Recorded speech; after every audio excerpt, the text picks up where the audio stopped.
Hello students, कैसे हैं आप सब। आज हम बात करेंगे परसेंटेज के बारे में।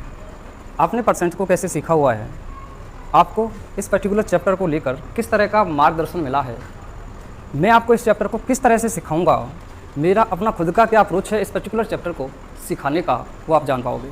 क्या आप इसमें जो परसेंटेज वैल्यूज़ होते हैं जो कि हाईलाइटेड होते हैं, क्वेश्चंस बारी बारी पेपर में पूछे जाते हैं, क्या आप उन वैल्यूज़ को इस लिस्टेड तरीके से फॉलो कर रहे हो? गलत बात नहीं है, इस तरीके से भी आप इन चीज़ों को सीख सकते हो, लेकिन हम इससे कुछ अलग सीखेंगे और स्पेशलिटीज़ क्या होंगी इस पर्टिकुलर टॉपिक को सीखने की, वो आप जान पाओगे।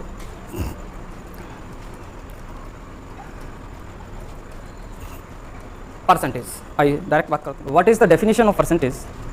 परसेंट की परिभाषा क्या है, प्रतिशतता की परिभाषा क्या है, हम इस बात से शुरुआत करेंगे। बेसिक तरीके से सीखते हुए इसके प्रोग्रेसिव लेवल को अचीव करेंगे। आइए मैं आपसे पूछूं इसकी परिभाषा क्या है, तो आप क्या कहोगे? देखिए, प्रतिशतता,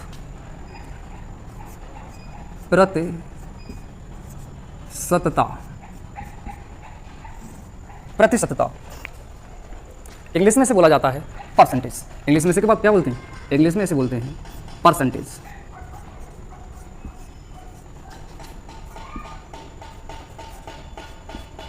इंग्लिश में से बोला जाता है परसेंटेज, प्रतिशतता।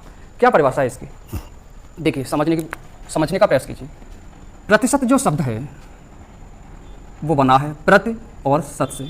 प्रति का मतलब होता है पर,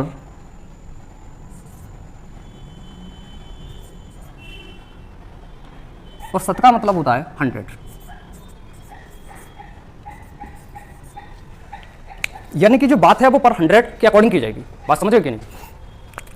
ऐसे भी आप इसे समझ सकते हो कि जो बात है वो प्रति सैकड़ा पे डिपेंड है। किस पे डिपेंड है? सैकड़ा पे, प्रति सैकड़ा। ऐसे भी बोल सकते हो कि ये दो शब्दों से मिलकर बना है प्रति प्लस शत। प्रति प्लस शत, शत का मतलब क्या होता है? 100। यानी कि इस बात का मतलब ये हुआ कि जिसके भी बट्टे में जिसका भी अपॉन 100 होगा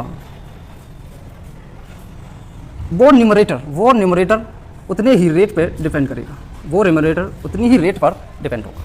सही है ना? देखो, अगर मैं बात करूं x अपॉन 100, इस बात का मतलब है कि ये प्रति 100 में बात हो रही है, प्रति 100 में बात कर रहे हैं। तो इसका मतलब ये है कि ये जो अंश है, ये जो न्यूमरेटर है, ये इसकी दर कहलाएगा। यानी कि हम बात कर रहे हैं x% के बारे में, यानी कि हम x% के बारे में बात कर रहे हैं। x अपॉन 100 का मतलब है हम x% के बारे में बात कर रहे हैं।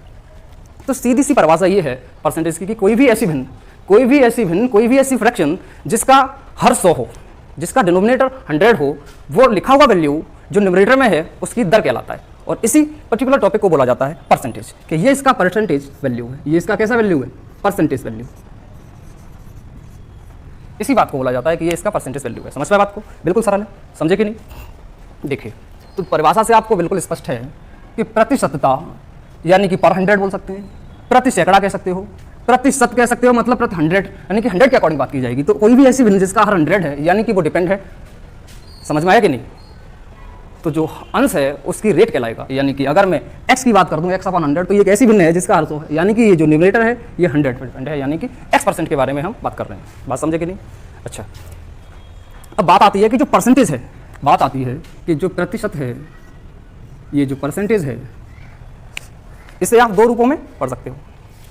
दो रूपों में इसे बदला जा सकता है कि अगर कोई भी परसेंट है तो उसे दो रूपों में आप डिवाइड कर सकते हो। एक जो रूप होगा वो उसका भिन्नात्मक मान होगा, एक जो रूप होगा वो कैसा होगा? भिन्नात्मक। बात समझे? एक दूसरा रूप जो होगा वो होगा दशमलव। ये बात है। यानी कि परसेंट को आप दो रूपों में सीख सकते हो, इसे दो रूपों में डिवाइड कर सकते हैं। एक तो भिन्नात्मक वैल्यू हुआ और इसका दशमलव वैल्यू हुआ। जैसे फॉर एग्जांपल पे आप समझिए कि अगर मैंने ये बोल दिया 25%, कितना? 25%, तो आप 25% को दो रूपों में डिवाइड कर लो। इसके दो रूप क्या है? एक तो इसका मान होगा भिन्नात्मक, यानी 25% का मतलब क्या होता है? चौथा हिस्सा। 25% का मतलब होता है चौथा टुकड़ा, यानी मैं कह सकता हूँ 1/4। तो ये जो 1/4 है, ये जो 1/4 है, ये क्या है? ये भिन्नात्मक मान है। सही बात है। दशमलव मान क्या होगा 25% का? आप बताइए, दशमलव मान क्या होगा 25% का? तो अगर इसे 4 से डिवाइड करोगे 1 को, तो कितना आएगा? 0.25। यही होता है। 4 का भाग 4 को डिवाइड 1 में करोगे तो यही आएगा, ये इसका दशमलव रूप हो गया। तो 25% को 2 तरीके से लिख सकते हो, एक तो है आपका भिन्नात्मक मान और एक है दशमलव मान।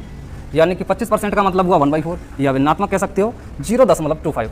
बात समझे कि नहीं? अच्छा, बात समझे। अब हम ये सीखेंगे 1/4 और 0.25। परसेंटेज को भिन्न में कैसे परिवर्तित किया जाता है, परसेंटेज को भिन्न में कैसे बदलोगे, इस बात को समझिए। यानी कि परसेंट को भिन्न में बदलना, प्रतिशत को भिन्न में बदलना, यानी कि प्रतिशत को किस में बदलना? भिन्न में बदलना, यानी परसेंटेज वैल्यू को भिन्न में लिखना। देखिएगा 25%, इसे भिन्न में बदलना है। आप क्या करोगे? 25, और प्रतिशत का मतलब 100/100। बात समझे। इसे जब तुम सॉर्ट आउट करोगे तो पाओगे 25 एकम 25 और 25 चौका 100। सही है, ये भिन्न में चेंज हो गया। एक एग्जांपल और देख लीजिए, 20%, इसे बदलिए भिन्न में, यानी कि 20/100। परसेंट का मतलब अपॉन 100, तो 20/100, 20 पंजे 100, 5 बारी डिवाइड होगा। सही बात है। एक एग्जांपल और देख लो, 10%, बदलना इसे 10/100, 10/100 कितना होगा? इसे सॉर्ट आउट करोगे तो 1/10। तो यानी कि ये जो हैं परसेंटेज वैल्यू है और ये आपने इन्हें बदल दिया भिन्नात्मक मान में, ये इनके भिन्न वाली वैल्यू है। बात समझे कि नहीं? अब हम सीखेंगे कि अगर भिन्नात्मक मान हो तो उसे परसेंटेज वैल्यू में कैसे कन्वर्ट करोगे, यानी कि भिन्न को परसेंट में कैसे कन्वर्ट करोगे। बात समझ रहे हो? यानी पहले सीखे आप परसेंट से भिन्न में बदलना, फ्रैक्शन वैल्यू में बदलना, अब फ्रैक्शनल वैल्यू को परसेंटेज वैल्यू में बदलना। बात समझ रहे हो कि नहीं? देखो, यानी कि अगर लिखा हुआ है 1/4, इसे लीजिए, अगर ये एग्जांपल आप लो 1/4, हम कहें इसे फ्रैक्शनल वैल्यू में बनाओ, भिन्नात्मक मान में बनाओ, तो कैसे करोगे? 1/4। अब आपको ये पता है कि भिन्नात्मक में बदलने के लिए, परसेंटेज में बदलने के लिए अपॉन में 100 होता है, क्योंकि परसेंटेज की परिभाषा ये है कि अपॉन में जो 100 होगा तो लिखा हुआ मान भिन्नात्मक होता है, तो लिखा हुआ मान उस परसेंटेज वैल्यू को डिपेंड करता है। सुनिएगा, तो आपको क्या करना है, अगर हम इसमें 100 का मल्टीप्लाई कर दें और 100 का डिवाइड कर दें तो कोई फर्क भी नहीं पड़ेगा। 1/4 में अगर 100 का मल्टीप्लाई कर दो, 100 का डिवाइड कर दो, कोई फर्क पड़ेगा? नहीं पड़ेगा। हुआ क्या? हुआ इससे ये कि आप अपॉन में 100 ही रखिए, क्योंकि आपको परसेंटेज वैल्यू बनाना है, और परसेंटेज वैल्यू कब बनता है? जब अपॉन में 100 हो। जब अपॉन में 100 होगा परसेंटेज वैल्यू तभी बनता है, यानी कि अब इसे हम कैंसिल आउट कर देंगे। समझे कि नहीं?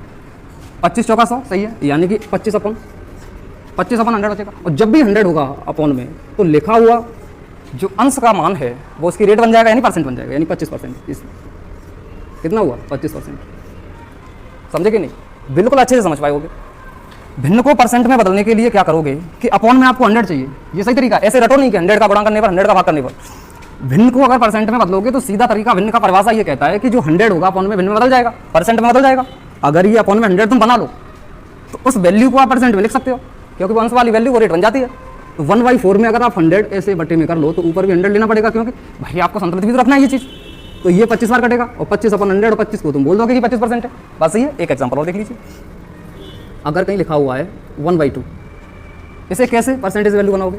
1/2 मल्टीप्लाई 100 और अपॉन 100। अब तुम्हें पता है कि जब इसे परसेंट में लिखेंगे तो बट्टे में 100 रहना जरूरी है, तो आप इसे कैंसिल आउट करोगे, यानी ये 50 बार चला जाएगा, यानी ऊपर 50 होगा और बट्टे में कितना होगा? 100। और जब भी बट्टे में 100 होता है तो ऊपर लिखा हुआ मान जो अंश में है वो उसका रेट बन जाता है, यानी कि 50%। बात समझे? यानी 1/2 को आप बोलोगे 50% हिस्सा है, यानी कि आधा हिस्सा है। 1/4 को बोलोगे कि 25% हिस्सा है, यानी कि चौथाई भाग है। सही भाग ये है, परसेंट को भिन्न में बदलना और भिन्न को परसेंट में बदलना। सही है, समझ पा रहे हो? अच्छा, पेपर के बारे में क्या ख्याल है? तो पेपर के बारे में ये है कि पेपर में हाईलाइटेड वैल्यू पूछे जा रहे हैं, तो आप क्या कर रहे हो कि आप इसे लिस्टेड तरीके से फॉलो कर रहे हो, तो उस तरीके से याद भी कर रहे हो, वो गलत भी नहीं है। ये जो लिस्टेड तरीका है, ये देख रहे हो, 1, 1/2, 1/3, 1/4, 1/5, 1/6, 1/7, 1/8, 1/9, 1/10। अच्छा है, आप इस तरीके से सीख रहे हो, लेकिन इस तरीके से सीखना कि अपने आप में एक प्रोग्रेसिव लेवल है। अगर मुझसे अगर आपको ये सीखना है और मुझे अगर आपको ये सिखाना हो तो मैं इसे कैसे सिखाऊंगा? हम इसे कैटेगरी से सीखेंगे। ये लिस्टेड तरीका सीख सकते हो, अच्छी बात है, लेकिन हम इसे और बेहतर तरीके से सीख सकते हैं। वो कैसे होगा कि अगर हमें 1/2 पता है तो उस 1/2 से कितने लिस्ट बन सकते, उस 1/2 से कितने कैटेगरी बन सकते हैं। तो इस लिस्टेड तरीकों को फॉलो ज़्यादा नहीं करना, तो आपकी इच्छा है जो लिस्टेड तरीका है, अब आपको ये जो लिस्टेड तरीके सीखने का मार्गदर्शन मिला हुआ है, कोई बात नहीं है, सीखने में कोई दिक्कत नहीं है, लेकिन क्या सीखने का ये बेस्ट तरीका है? ये जो 1, 1/2, 1/3, 1/4, 1/5, 1/6, 1/7, 1/8, 1/9, 1/10, ये सीखने का बेस्ट तरीका है? देखो, सीखने के मायने में कोई दिक्कत नहीं है, सीख सकते हो, लेकिन बात अगर मुझसे सीखने की है ना, लेकिन बात अगर अच्छे से सीखने की है, तो आप इस लिस्टेड तरीके को फॉलो ना करें। मैं आपको बताऊंगा कैटेगरी तरीका, तो आप मुझसे कैटेगरी तरीका जब सीखोगे ना, तो समझोगे वास्तव में चीज़ें बहुत ही डिफ्रेंशिएट हैं। देखो, जैसे हम 1/2 के बारे में बात करेंगे, तो उससे कितने कैटेगरी बन सकते हैं, 1/2 को लेकर कितने कैटेगरी बन सकते हैं, हम ऐसी बात करेंगे। 1/4 से लेकर कितने कैटेगरी बन सकते हैं, हम इसके बारे में बात करेंगे। 1/5 से कितने कैटेगरी बन सकते हैं, हम इस चीज़ को लेकर बात करेंगे। तो लिस्टेड तरीके से आप सीख सकते हो, लेकिन कैटेगरी से सीखना और अपने आप में प्रोग्रेसिव लेवल हो जाएगा। बात समझ रहे कि नहीं? तो आगे हम सीखेंगे इन सबके जो हाईलाइटेड वैल्यूज़ हैं, जो पेपर में आए हुए हैं, उन्हें जानेंगे, और उन्हें लिस्टेड तरीके से नहीं, एक प्रोग्रेसिव तरीके से सीखेंगे। ये जो लिस्टेड तरीका सीखने का है, अच्छा है, तुम सीख सकते हो, लेकिन अगर बात एक्चुअल में सीखने की है ना, तो आप कैटेगरी तरीका फॉलो कीजिए, जो मैं आपको सिखाऊंगा। ठीक है? बाकी आप इन तब तक इसकी परिभाषा को समझिए, तब तक आप इन एग्जाम्पल्स को देखिए और परसेंटेज को समझिए कि परसेंटेज आखिर में क्या है, इसकी फीलिंग आ रही है ना? परसेंटेज आखिर में क्या है, इसकी फीलिंग ले पा रहे हो? कि जो परसेंटेज है, यानी कि बट्टे में अगर 100 है, तो उस लिखे हुए मान को हम बोल सकते हैं जो अंश में है, कि वो उसका रेट है, वो उसकी परसेंट है। सीधी बात ये है। तो परसेंटेज का मतलब केवल ये होता है, परसेंट को आप दो रूपों में डिवाइड कर सकते हो, एक तो लिख सकते हो ऋणात्मक मान और एक 10 मतलब मान। बात समझ रहे हो? तब तक आप इन चीज़ों का रिवीजन कीजिए और परसेंटेज की परिभाषा को समझिए। आगे फिर मिलेंगे। खराब करवा दिया। अरे